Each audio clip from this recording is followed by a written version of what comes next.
Hey y'all, it's Kate from Love Story, and just one quick note before we get into this week's reading vlog. So I wanted to just give a quick note that this reading vlog and all of my weekly reading vlogs give spoilers for all the books. I will try to put timestamps for each of the books where you can jump around to different books if you want to. But just so you know, in this reading vlog we're going to be talking about Of Blood and Bone, The Rise of Magicks, The Invisible Life of Addie LaRue, The Eye of the World, and A Promised Land by Barack Obama. So that's it for now, and here's my reading vlog for this week. Bye. Hello everyone, and happy Sunday. It is January 10th today. So just a couple quick check-ins from some of my reading yesterday. In A Promised Land by Barack Obama, one of the things that I love about nonfiction is that I learn a lot when I read it. So in this audiobook, I learned that the Resolute desk, which is the desk that the president sits behind in the Oval Office, was actually a gift from Queen Victoria in 1880, and it was made from a British ship that the US helped save. So that's really, I really liked that little tidbit. And the ship that was made from was named the Resolute, and so that's where they got the name from. And that's just a little fun tidbit that you get to learn. I also love seeing how he built his administration and his teams and his cabinet, and the different things that he thought about with each person and the conversations that he had. And this is something that you don't see in everyday life when a new president takes over, but when something that Barack Obama could bring to his memoirs and that we could learn from. So I really enjoyed that. In Of Blood and Bone, so Phelan has refused the dark in the stone. She went to the stone and she said, "Show me only," and the dark magic essentially tried to pull her in, and she refused it, which then opened the cabinet that had always been locked, and she couldn't unlock it. And in the cabinet there was a book that was a spell book of basically every single spell that's ever been done, that Malik actually helped create, and that was waiting for her. And she was able to go, because of all of this, she's accepted like her position in this fight. And Malik says that she's learned everything that she can from him, but they've still got time that they need to work and improve on her fighting and her skills and stuff. But she does go to the, clearing where that sword and the shield were with the fire and everything, and she's able to take the sword back, and she names it, I forget the name of it, but it essentially means light. She takes the shield back because that's now hers, and Malik inscribes the name of the sword on that sword. So that was a little fun bit there. And then one last thing, in Eye of the World, I'm slowly making my way through this giant book. We learned that Eugen, and I don't know, I have no idea how to say her name, but the girl that Rand has a crush on, that just welcomed herself on this journey, will become an Aes Sedai, which is what Moraine is. So that's exciting to see her learning and training for this. And you get to learn a little bit about the history and all of the ways of the Aes Sedai. So that's my check-in for now, and I will check in with y'all again soon. Bye. Hey y'all, checking in. Today is Monday, January 11th, and today right now I'm checking in on Of Blood and Bone by Nora Roberts. So I'm doing a lot of reading of this, hopefully to finish it today. I'm very close to the end. And so I just have a couple quick check-ins from yesterday so far. So from chapter 18, I love this scene of Phelan creating a new tree after her rage destroyed an old one. So she was training with Malik, and she got frustrated and angry, and she basically destroyed a tree, lit it on fire and everything. And Malik made her clean it up. She decided to use no magic to clean it up because magic destroyed it. And then she asked the gods essentially to create a new tree with this sapling, with this twig that she picked out of the rubble. And that scene was just a really beautiful scene. And then we see that Phelan goes home and trains with her family and trains her brothers to become fighters and soldiers. Let me just keep this up. In chapter 19, Phelan sees raiders and Purity warriors going to attack New Hope, and she goes through the crystal to warn them, the people in New Hope. And then skip ahead to chapter 21, and we see Duncan kisses Phelan, and this, I think, is gonna sets up a future romance relationship with the two of them. There's a quote that I pulled out from page 353 in this copy. It says, "How do we thrive, Dad, after the battles, after the blood and sacrifice and risk, if someone somewhere can kill thousands with a machine with a code?" And here she's talking about, of course, the nuclear weapons, and this is so important to remember and to think about, especially in the fight that they have to come. Phelan is worried because they're set up for this big fight, but if there's still nuclear weapons out, someone can just destroy an entire civilization with just the click of a button.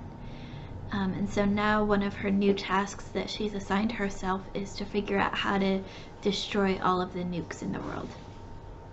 In chapter 22, Phelan and their family leave home for New Hope. Phelan has figured out that this is going to be the center hub of everything that's going on.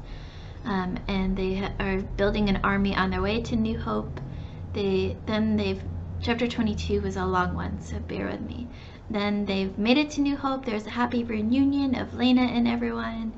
And Phelan, at the end of chapter 22, calls back to Malik with her crystal and says, "I need your help training this army that we're creating." And Felix says, "I'm essentially your servant. I'm here for whatever you need. I'm on it." And that's where I've left it, so I'm going to continue reading this and hopefully finish this book up today so I can move on to a new book. But that's it for now, and I'll talk to y'all soon. Bye. A Promised Land by Barack Obama. I love that we get to see letters that people have written to the president. They're those letters that you think, as you're writing it and sending it, he'll never see, let alone read. But he actually does read them, and in A Promised Land he talks about them and talks about how these letters from these people struggling and becoming jobless and depressed and trying to fight for their lives has actually fueled him to work even harder than he was working, and he's been one of our hardest working presidents that we've had. So I really enjoyed seeing that bit. Now on to of Blood and Bone. So I finished this book just now, so I've got a couple check-ins on the last couple chapters, and then I'll give my final rating. So in chapter 24 we see that they're going on a mission to take out the nukes, and Phelan will be taking along Duncan, Tonya, Chuck, and Arliss. And Phelan has shared her knowledge that she gained with all of her training with Malik and the book and everything with Tonya and Duncan so they can better be a team. And then while they were there, they turned the bombs and the nukes into broken glass and they went and secretly did this all over the world after their first trip. And then Phelan and Tonya felt something really bad coming to New Hope at the end of that chapter when they're back in New Hope. Chapter 25, we learned that something really bad, that Storm, is actually Petra, who is one of the rescued people, and we learned that she's got black magic, and she's Phelan's cousin, so Eric and Allegra's daughter. And so then Eric and Allegra come back to New Hope to fight. Phelan cuts off, in this crazy fight scene, Phelan cuts off Eric's wing. He falls in the same exact spot where Max died. Simon shoots him dead. Lena said that it meant something, that it was him and Phelan that killed Eric. And then we get this weird prologue. So the actual text in the prologue isn't weird, but it didn't feel like a prologue to me. To me, a prologue is something that is after the fact. Usually it's, at least a couple days after regrouping, that kind of stuff. But this was just right after the fight, and it didn't really feel like a prologue to me. It felt like it could have just been the last chapter of the book instead of a prologue. I think sometimes writers throw out the words epilogue and prologue because it sounds fancier and more epic, but really it could just be the first or last chapter of the book. But in the prologue / last chapter, basically we learned that Duncan and Phelan have decided that Duncan will go and learn and work with Malik because they're becoming a distraction to each other, and they can't deal with that right now. So Duncan is going to go off for at least 2 years and work with Malik. So that's how the book ends. I give this book of Blood and Bone 4 stars. I thought it was a good book. It was exciting. Might have been a little bit too long, but it was definitely better than the first book. It tied things together better, and it kept my interest all the way through, especially the last like 200 pages. I just wanted to binge read the whole thing. So 4 stars to Of Blood and Bone. Now I'm gonna go off and I'm going to be starting on The Invisible Life of Addie LaRue. I know Abby at Abby Salter Books has been just dying for me to read this book, and because of that, I turned this into our January buddy read on the Love Story Discord, just so I would make sure I read it this month. And so I'm going to be jumping into this tonight, and I can't wait. But that's it for now, and we'll check in with y'all again soon. Bye. Hey y'all, checking in again now. Today is Tuesday, January 12th, checking in on The Invisible Life of Addie LaRue by V. Schwab. I'm only through 2 chapters of this book so far, but I am absolutely loving it. In chapter 1, I pulled out this quote, and it says, "She lies there perfectly still, tries to hold time like a breath in her chest." And I just love that quote. If you've ever just wanted to extend your sleep, avoid the alarm, any kind, trying to be quiet, anything like that, then you totally get that quote. In chapter 2, there's so much I love about this chapter. So first, I just gotta say, I love the tone of the first 2 chapters. It's gentle and calming, and it's just beautiful. I don't know the right words for it. It just makes me feel happy. So in chapter 2, I love that we see Addie kind of abuse her powers. She knows that she can get away with things, and so we see that side of her. On her birthday, she goes into the store and essentially steals an outfit, knowing that by the time she leaves the store, the clerks won't remember her, and so she'll be able to get away with it. And we see that kind of side. We see both the good and the bad side to Addie, kind of. And I love the idea of this leather jacket showing all of the wear and tear and the aging that Addie's skin can't. It, like the text says, it's like Dorian Gray in his portrait, his picture, and it just brought me back to that book so much. And I love that book. It's one of my favorite classics, The Picture of Dorian Gray. Fantastic book. If you haven't read it, you should read it too. But that's my check-in for now. I'm going to get back to reading, and I'll check in with y'all again very soon. Bye. Everyone, welcome, and I'm checking in now on Wednesday, January 13th. So as you know, my check-ins are going to be for yesterday, the 12th. And so let's just jump right in because we've got a lot to check up on.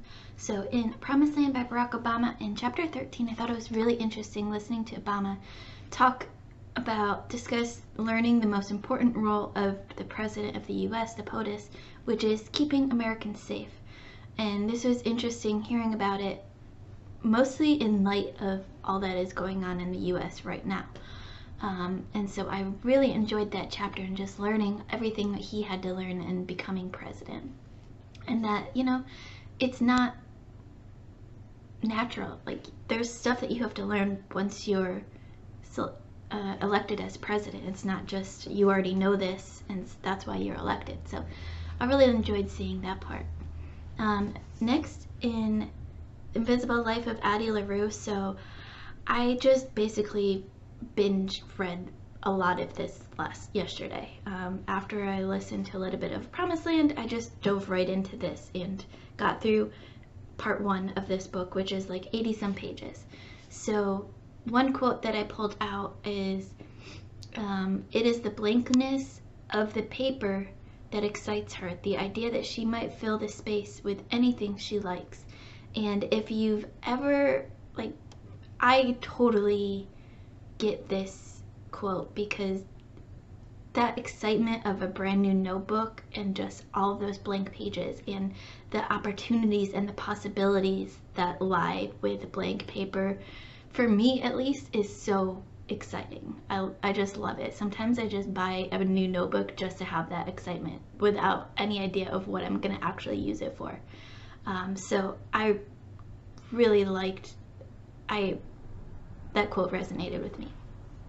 Moving on, I loved, so as you get further in the chapters, you see that we're kind of going back and forth between, quote, present day Addie and like past Addie. So basically Addie in New York and Addie in France.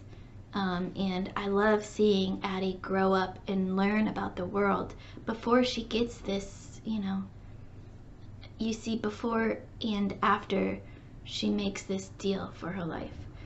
So in chapter 9 is the deal that I'm talking about. You see that the darkness that Addie has been warned not to pray to forms into the man that Addie's been drawing over and over and over again since she was a child. She's basically taken bits and parts that she's liked in all of these boys and these men and created basically her dream man. And now this dream man has become the darkness, or essentially like the devil.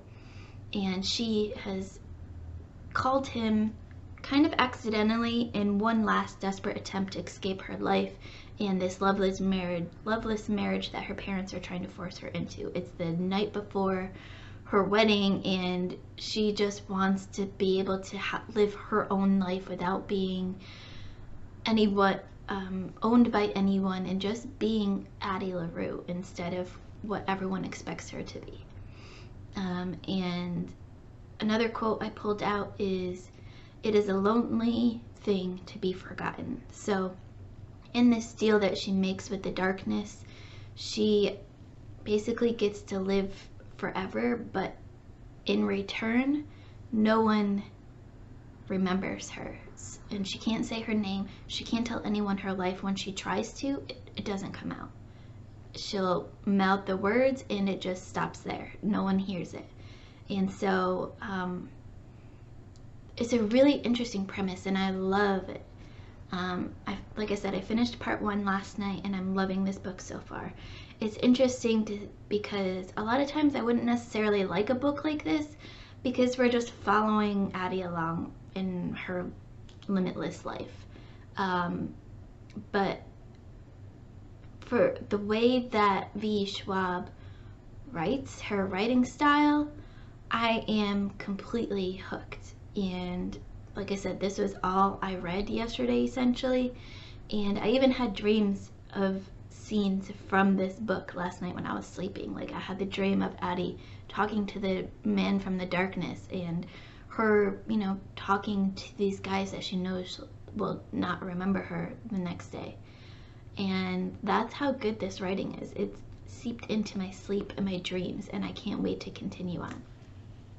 So that's The Invisible Life of Addie LaRue, and still reading Eye of the World, but as you know, I haven't gotten to this yesterday, so I'm hoping to get back into that today. And if 3 books weren't enough, I'm going to be starting on a 4th book today, which should be, if Howard has chosen correctly, the 3rd and final book in the Chronicles of the One series that he wrapped up for me, by Nora Roberts. So I'm gonna unwrap this, and hopefully it'll be the right book.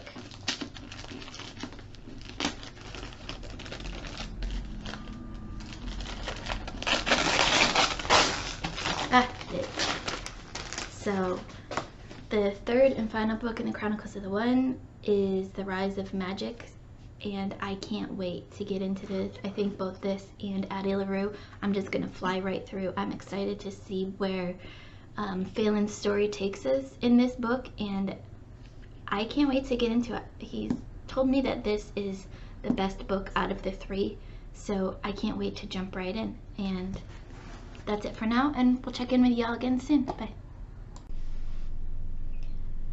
Hey y'all, happy Thursday. I'm checking in on what I read yesterday, Wednesday, January 13th. So in Addie LaRue, I am really confused now because the whole point of her deal with the devil or the dark one was that she could live forever but no one would remember her, but now Henry remembers her. So I'm confused on how that works out. And I didn't even realize this until I saw a spoiler. And then I was like, wait, yeah, Henry does remember her, and I think Robbie does too, unless I read that wrong. Please let me know if I read that wrong. This feels so glossed over, and it's like, why, how is this happening? Because the whole point was that no one was supposed to remember her. She could live forever, but she would not be remembered. So I'm really confused, but I'm also okay about it, so it's just really confusing. But there was one quote that I've pulled out in my reading from yesterday, and that is, Henry would rather be a story keeper than a storyteller. And me, as a lover of books and a person that has a plan to own her own bookstore one day, and you know, really, you all know about my Literary Apothecary online bookstore, so I should say I own my own bookstore because I'm still getting used to that idea. There's a link in the description if you're interested in it. Anyways, I really relate to this quote about being a story keeper instead of a storyteller. I got my MFA in creative writing because I thought I wanted to be a writer, and then I realized I'm more of a reader than a writer, and I just love books, and so I really related to that story. So that's my check-in for Addie LaRue. Next up is Eye of the World. Now I know it's been a while since I've checked in on this, but I've just started doing the immersion reading for this because I found the audiobook on YouTube, and if I remember, I'll link it here. But now things are starting to get really interesting. So Rand has met the Dark One in his dreams/nightmares, and the Dark One tells Rand that he can't escape from him. No matter what he does, the Dark One will know where he's at and will be able to find him. So now it's getting really interesting, and I'm getting more interested in this book. So I can't wait to keep going with that. And then lastly, as you know, I started the Rise of Magicks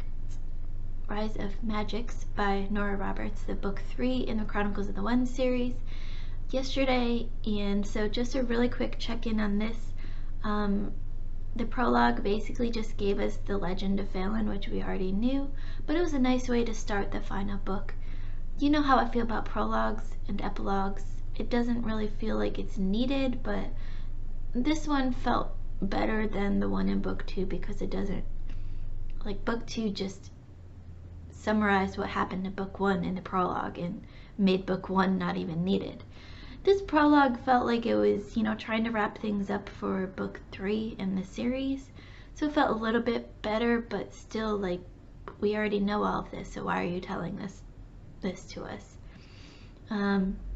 And then in chapter 1, we see that there is another rescue happening. We're now, I think, 2 years after book 2, and so they're still doing all these rescues, and Phelan is creating a plan to retake DC, and that's essentially the same as what was happening in book 2, so I'm like, I'm not impressed so far, but I'm told by Howie that this is the best book in the series, so we'll see where it goes from here.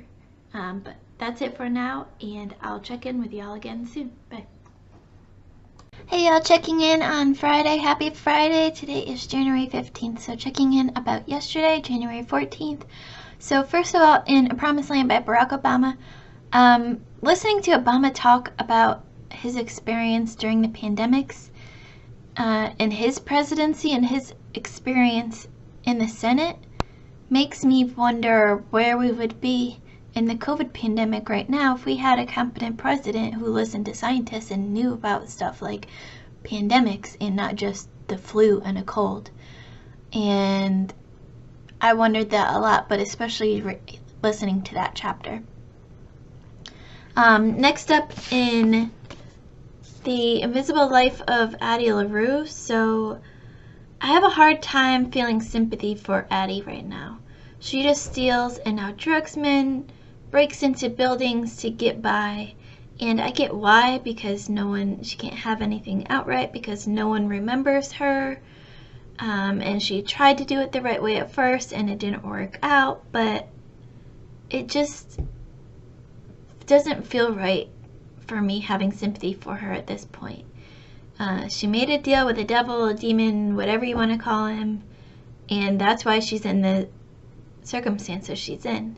It wasn't right what her parents were trying to make her do, but you know, it's just like it's a weird space. It's a weird place for me right now. Also, question that popped into my head reading in bed last night: is Henry this demon that Addie made a deal with? I don't know. We'll see. I have to keep reading to find out, I guess. And then in Rise of the Magicks by Nora Roberts, just one quick thought. I like seeing Phelan becoming a leader that we see in this book. In book 2, we saw her kind of learning her magics and the legends behind her, around her, the One, and everything that she had to become. And now she's actually becoming that legend, that person. And I love seeing this. She wants, in this meeting with everyone, talking about the big plan they have for the 3 different areas they're going to hit. She wants Simon to step in when others disagree with her, but Simon says, basically without words, this is your fight, kid. You're their leader. They need you to handle this. They need you to step up and deal with it. And now Simon, her dad, is essentially just a soldier in her army, and I love seeing this dynamic. It's making the book more exciting than I thought it would. So that's it for now. I'm going to go back to reading and listening to Obama's book, and I'll check in with y'all again soon. Bye. Okay, y'all, I have a confession to make. So I was reading Addie LaRue, and for some reason in my head, that whole interaction with Henry and going to the theater afterwards, I thought that was like an ongoing thing, like for several weeks at least, and that he like kept remembering her. And then I got to the chapter where she returns back to the bookstore, and I'm like, oh, I had to like go back and re-look at it, the previous chapters, and I'm like, this is only the day after. Why did I think this was like for so long? So now it makes a little bit more sense, where my brain was thinking like this dude has been with her for weeks and like all of his friends knew her and stuff. That's not the case at all. They've only known each other for like a day, and he's like, I remember you and I hate you because you stole a book from my store, so now get out and never want to see you again. You're banned. And she's like, wait, what?